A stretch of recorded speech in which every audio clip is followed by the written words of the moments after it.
Madame, Monsieur, bonjour et bienvenue dans notre entretien du jour qui reçoit pour vous aujourd'hui un opérateur économique béninois qui est aussi le troisième vice-président du Conseil national du patronat du Bénin. Son nom, Aristide Adibi. Avec lui, nous allons décortiquer la situation socio-économique du Bénin tout en nous intéressant à l'élection présidentielle du 28 février 2016. Aristide Adibi, alors en tant qu'opérateur économique, quel regard jetez-vous sur la situation socio-économique du Bénin aujourd'hui? Il y a un ralentissement qui s'observe au niveau de l'économie. Je le dis souvent, l'économie c'est comme une roue. Et une roue doit tourner. Donc s'il y a des phénomènes qui l'empêchent de tourner, c'est sûr que cette roue-là, elle s'arrête. Et quels sont ces phénomènes-là, justement, qui empêchent votre roue de tourner comme il le faut? Ben, vous savez bien que pour une économie, c'est les opérateurs économiques qui créent la richesse. Bien sûr. Voilà.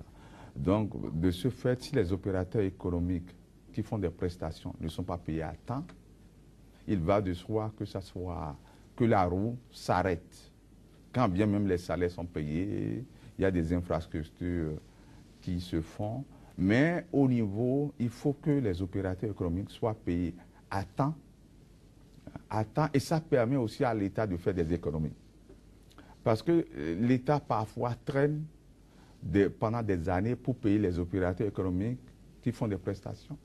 Et l'État pénalise le commerce. Donc en gros, moi je pense que c'est le fait de ne pas payer, sans faire vraiment, si je dois être clair, ne pas payer les opérateurs économiques, les prestataires de services à temps réel, c'est ça qui freine l'économie. Autre chose aussi qui est dramatique, les mairies ou les marchés ne sont pas bien ordonnés, ou bien certaines mairies de nos grandes villes où le prestataire, on l'oblige à payer 40%, ça détruit l'économie. Donc tout ça là, il n'y a pas que l'État central, il y a aussi ces mairies-là dont je vous parle. Et le patronat, c'est le baromètre. Donc tout ce qui se passe au niveau des opérateurs économiques, d'une manière ou d'une autre, nous le ressentons. Et puis, bon, les gens viennent vous dire, parfois nous sommes impuissants. Parce que notre rôle, c'est de les défendre, certes, mais nous ne sommes pas, c'est pas les opérateurs économiques. Vous n'êtes pas Dieu non plus, quoi. Voilà. Alors Aristide Adibi, les priorités du prochain chef de l'État béninois? On peut dire que tout est prioritaire, mais parmi les priorités, il faut en définir. Il y a des priorités parmi les priorités. Ces priorités, l'énergie, il faut relancer l'économie. Il faut que l'économie prenne le pas sur la politique. C'est très important. Donc, je pense que s'il y a ces deux facteurs-là, on peut espérer de beaux jours devant nous. Alors, Adibi, les qualités d'homme du prochain président de la République, comment est-ce que vous le voyez, ce président? Il faut un homme de paix, il faut un rassembleur, il faut un homme de terrain, il faut quelqu'un qui connaisse le Bénin réellement. Il ne faut pas que ce soit dans les livres que la personne ait connu le Bénin, qui vienne faire quelques déplacements. Il faut quelqu'un qui connaisse le Bénin réellement. Il faut quelqu'un. Et il faut quelqu'un, je souhaite, qui ne reste pas trop, je sais pas, dans son milieu. Il faut que ce soit un homme pragmatique pour redresser l'économie et un homme qui puisse tisser la nouvelle corde sur l'ancienne. Donc il faut, voilà, il faut un homme comme ça, il faut un homme de paix, un homme de consensus, un homme qui puisse redonner confiance aux jeunes. Parce que c'est ça le plus important. Parce que quand vous voyez le chômage, c'est incroyable. Vous voyez un peu ces étudiants qui sortent, le nombre d'étudiants, mais personne ne dit rien. Mais un jour, ça explose, ça vous explose au visage parce que les gens sortent des centaines de milliers. Quand ils n'auront pas les moyens un jour, ils vont se dire, mais qu'est-ce que je dois faire? Ou du moins, pour avoir une voiture, il faut que je fasse ta politique. Ce n'est pas bon. Il faut redonner confiance aux jeunes, leur redonner le sens du travail. Que c'est par le travail qu'on a de l'argent. Absolument. Donc, c'est ce président-là dont j'aurais pour le Bénin. Mais un président, vraiment, quand je dis qui connaît le Bénin et qui connaît le terrain, il faut que ce président-là, que ça ne soit pas quelqu'un, bon, Il faut qu'il soit connu des Béninois, bien aimé des Béninois. Alors Aristide Adjibi, parmi les candidats déjà déclarés ou dont on suscite encore la candidature aujourd'hui, lesquels vous semblent rentrer dans ce profil que vous venez de décrire? Parmi tous ces candidats que je vois, il y a un candidat qui émerge du lot. Émerge du lot. C'est lequel? Et celui-là, c'est bien Sébastien Adjavon. Et j'ose le dire, j'ose l'affirmer. Et ce candidat, il peut dire qu'il est le seul candidat supranational. Parce qu'il a un avantage sur les autres, que les autres n'ont pas. Quel avantage? Mais il a un avantage. D'abord, il connaît le terrain. C'est un homme, moi je dirais que les autres candidats ne connaissent pas moins le terrain. Oui. Ils connaissent aussi le terrain. C'est un candidat tout terrain. Et l'un de ses avantages, vous voyez, et en toute humilité, nous devons le reconnaître. Moi, je suis du patronat, mais je vous assure que c'est à la télévision que j'ai su que mon président à moi, qu'il avait même une fondation. Je l'ai découvert comme tout le monde. Donc c'est un monsieur en toute humilité, il fait des réalisations. Il ne le dit à personne, il le fait tout naturellement. Et c'est vrai que je ne l'ai pas vu à des inaugurations, mais tout le monde dit aujourd'hui, il ne vient pas inaugurer. Vous voyez? Et si c'était Cela ne fait pas de lui un chef de l'État.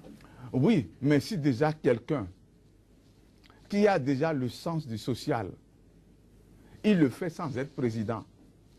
Posez-vous la question, quand celui-là aura les rênes du pouvoir, vous voyez bien, il construit des écoles, et je dis qu'il est candidat supranational. Je ne le dis pas pour plaire à l'homme, pas du tout. Mais on dit que c'est dans tous les départements qu'il aurait construit des écoles ou des centres de santé. J'attends que des gens viennent me démentir. J'attends aussi que d'autres candidats disent, oui, nous aussi, nous avions construit dans tous les départements du Bénin. Parce que c'est de ça qu'il s'agit. Et dites-vous que le président Adjavon n'a pas commencé il y a 6 mois. C'est ça le plus important. Donc, ça fait de lui vraiment, il a une avance sur tout le monde, donc ça fait qu'il y a une adhésion populaire. Lui, il vient du privé. Il a fait ses preuves. Vous pensez que c'est un avantage de venir du privé? Ah oui, parce qu'au niveau du privé, on voit tout.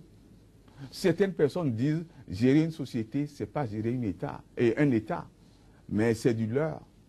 Vous savez que dans beaucoup de pays, même parmi beaucoup de ministres, on les prend même dans le privé. Parce qu'on sait qu'ils ont la rigueur. Ils ont la rigueur. Mais un opérateur économique comme Sébastien Adjavon a-t-il réellement une chance de diriger le Bénin, Aristide Adjibi? Je ne suis pas. On n'a jamais été confronté à ce genre de schéma. On a été habitué à voir les politiques se disputer la tête de l'État. Et donc là, il y en a beaucoup qui sont quand même un peu sceptiques. Hein. Oui. Mais malheureusement... Par rapport aux politiques, qu'est-ce qu'il a de plus? En dehors, bien sûr, de tout ce que vous venez de dire. Parce que le Bénin a plus de problèmes économiques que politiques. Moi, je pense qu'un homme de la trempe d'Adjavon, c'est l'homme de la situation. Parce que le Bénin... Mais on ne peut pas diriger le Bénin sans considérer les choses politiques. Mais bien sûr, puisqu'il y a des alliances. Une seule personne ne peut pas diriger. Cela voudra-t-il dire le bon président, c'est celui qui a l'oreille, qui est très attentif. Est-ce que cela voudra dire que quand il sera là, il va composer avec les politiques? Forcément. Je pense que, ce que je vois à la télévision, ce que nous voyons partout, il y a quand même une adhésion. Si les politiques adhèrent, c'est qu'ils ont discuté, ils ont vu en lui l'homme capable. C'est ça le problème. Il y a une adhésion sans cesse. J'aimerais qu'on voit aussi la chose sous un autre angle. Une femme présidente de la République du Bénin, c'est possible ou pas, Aristide Adjibi? Une femme, pourquoi pas? Mais attention, il faut que cette femme-là soit une femme du terrain. Comme je dis, il faut qu'elle connaisse les réalités du Bénin. Qu'est-ce qu'elle a fait dans son pays? Vous savez, quand on parle de Sébastien Adjavon, lui peut dire, j'ai fait telle chose. Mais en campagne, tout le monde dit, je vais faire, je vais faire. C'est facile à dire. Donc lui, il a un crédit à vendre. Et ce n'était pas fait à dessein. Parce que je vous disais tantôt que ces inaugurations, il n'y va pas.